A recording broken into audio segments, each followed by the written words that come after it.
suck at being nonviolent. Dude, sucking at something is the first step towards being sort of good at something.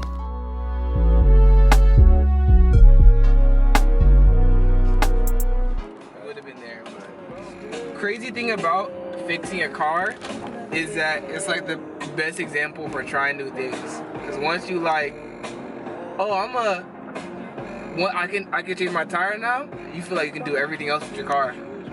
So it's like this positive feedback loop you put yourself in when it's like the best analogy for learning how to do new things. Because once you learn, like, figure out something with your car, you're like, oh, now I can do my oil.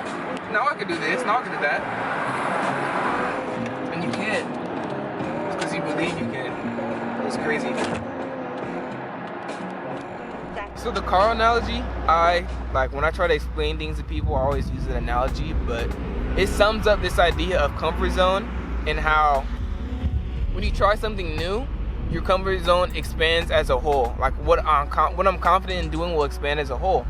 So I really wanted to meet with Quinn and Jackson and look through their business and inspect their business, PYRO, to expand my comfort zone, expand my confidence, to start something meaningful. Because I really feel like they have something great on their hands. They really struck gold with this idea they have.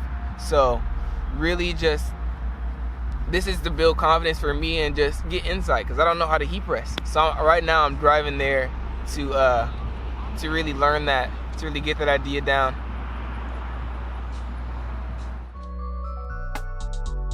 The word pyro is obviously like, if you're a pyromaniac, you're mentally ill. We don't want to promote that. You know, mental illness is something I've struggled with.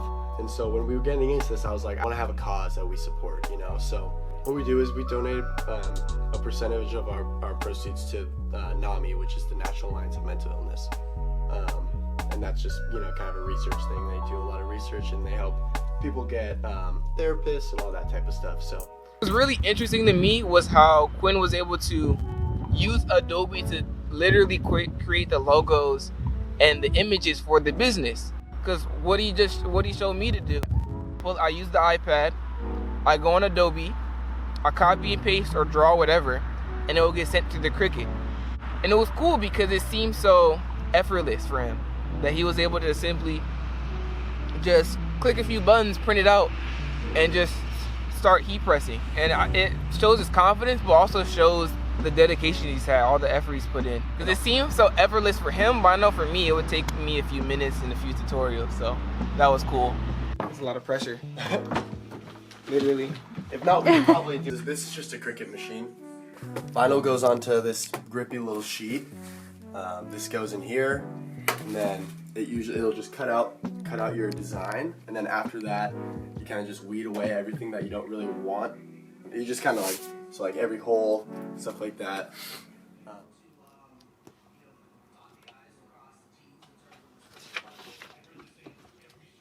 This is usually what it sounds like when we're working.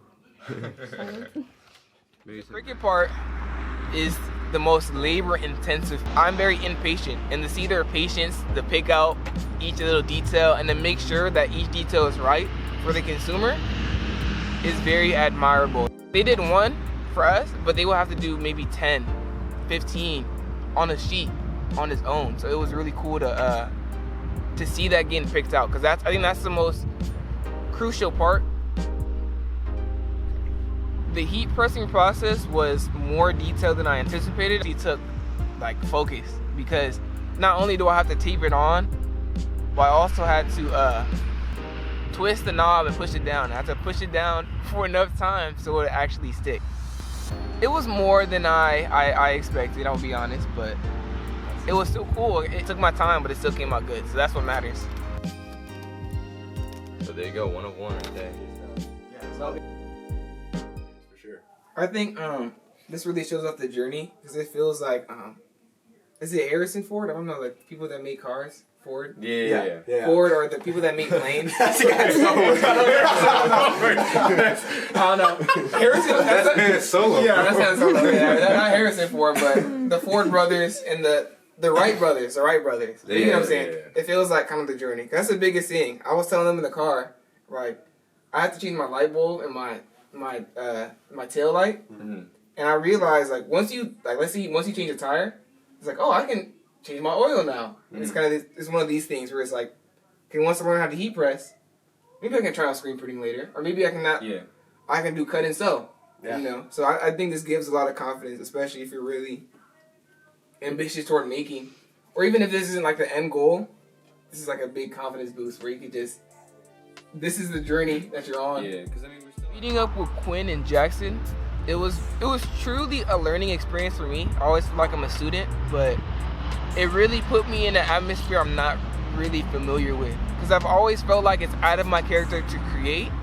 So I just have always seen it as a challenge to want to create something in a business, you know? Because I think businesses now, you see t-shirts, hats, all these different things being made, and I feel like I'm creative, but I'm not really an artist in that aspect. So it was truly inspiring to be able to listen to Quinn talk about how he would sketch stuff out on his iPad, or how it just came from this image he had in his mind, or Jackson talking about the long hours, or that's all the time he spent actually itching things out of the little matte material coming from the Cricut. So it was really dope to hear people talk about things that they weren't familiar with and how they became familiar with it throughout their dedication and grew their confidence through it. Like sitting here and peeling away 50 designs and pressing 50 designs as well. It's a grind, and it really it takes a long time, and you really got to zone in. But after when it's done, and when you start selling them and you start seeing people wear them around, The best feeling. it is The best like feeling. there doesn't compare to anything else. It's really cool. It was really cool to hear them talk about it all, because now I feel like I can do it, even though initially it was just like, if maybe, I guess, now it really feels like I can just take on these new challenges, because this is really what being an entrepreneur is about, or being someone that's an independent or a creative, just stepping out into something that you had in mind and just going after it. I think Quinn and Jackson truly embodied it. You know, getting into it and starting it, and it takes a lot of conversation. You know, you're sitting there and you're talking and you're making a lot of plans, and sometimes you're gonna be like, "Is this even possible? Like, is this even something we could do?" And then you look at this is one thing that a lot of people think. If you're doing music, if you're doing a clothing company, if you're doing whatever the hell you want to do, whatever you like, oh man, there's so many other people that want to do this as well. People think that as well. There, especially right here in Southern California, there's gonna be so many other people that are gonna want to make a clothing company as well. But what's gonna make you different from everyone else? You know what I mean? And this is one thing. You know, it's all handmade. We're doing all this stuff ourselves. I see this as an innovation, because I don't see it. I don't hear of many people just, oh yeah, I heat press it and I do it myself. I feel like this is an innovation. This is Harrison Ford. Yeah. You know?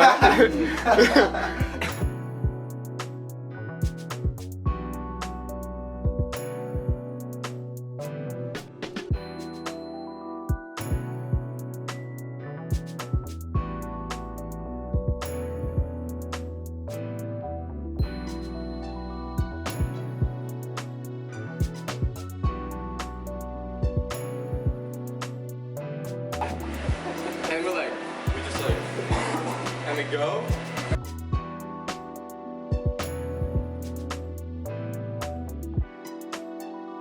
Joseph, when we get married, I'm gonna be your best man. In my speech, I'm bringing up the two men.